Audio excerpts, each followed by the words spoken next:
नमस्कार. सुवर्णास किचनमध्ये तुम्हा सर्वांचे खूप खूप स्वागत आहे. सध्या उन्हाळा संपून पावसाळ्याचे दिवस येणार आहेत. भाजीपालासुद्धा मार्केटमध्ये हवा तसा मिळत नाही.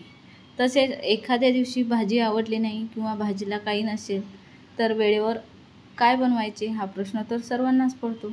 त्यासाठी मी तुमच्याकरिता अगदी खमंग झटपट बनणारी चटपटीत अशी चटणीची रेसिपी आणली आहे. चला तर मग बनवायला सुरुवात करूया. याकरिता मी 1 वाटी तीळ, अर्धी वाटी खोबरं, 2 चमचे शेंगदाणे, 4 ते 5 लसणाच्या पाकळ्या, 10 ते 12 हिरव्या मिरच्या घेतल्या आहे. गॅसवर तवा गरम करायला ठेवला होता. सर्वात आधी शेंगदाणे घालून ते थोडेसे परतवून घ्यायचे. शेंगदाणे परतवून झाले की त्यामध्ये खोबरं घालून ते सुद्धा परतवून घ्यायचं. खोबऱ्याला गुलाबी रंग यायला सुरुवात झाली की आपण तीळ स्वच्छ करून घेतले होते ते घालून ते सुद्धा अगदी मीडियम गॅसवर खमंग भाजून घ्यायचे आहे. हे साहित्य जेवढं छान भाजल्या जाईल तेवढीच आपली चटणी चवीला छान होते. आता हे सर्व व्यवस्थित भाजून झालेलं आहे. आता एका प्लेटमध्ये काढून थोडंसं थंड करून घेते. तोपर्यंत तव्यावरच आपल्याला हिरव्या मिरच्या घेतल्या होत्या त्यासुद्धा भाजून घ्यायच्या आहे. तव्यावर हिरव्या मिरच्या घालून त्यावर 1 चमचा तेल घालायचे. तेलामुळे मिरच्या छान खमंग भाजल्या जातात.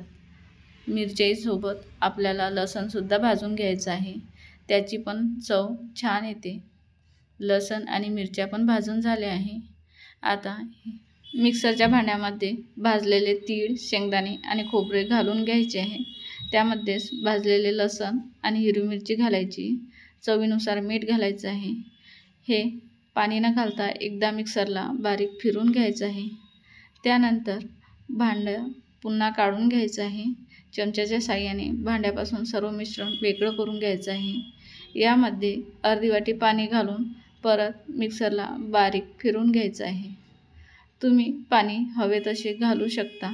चटणी मिक्सरला बारीक वाटून झाली की ते एका भांड्यामध्ये काढून घ्यायची आहे. त्यामध्ये बारीक चिरलेली कोथिंबीर, अर्धा चमचा हळद घालायची.